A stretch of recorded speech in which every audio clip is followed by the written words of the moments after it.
și să mă faci să visez. Astăzi plutim între cer și pământ, cer și pământ. Cu tine zbor până la stele. Nopțile-s pline când ești cu mine și mă atingi cu dor. Cu tine zbor, acum nimic nu ne desparte.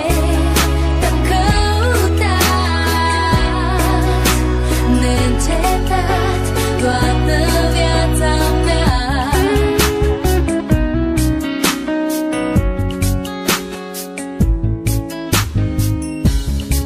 Vreau să uit nopțile în care plângeam la un pic de fericire. Nici nu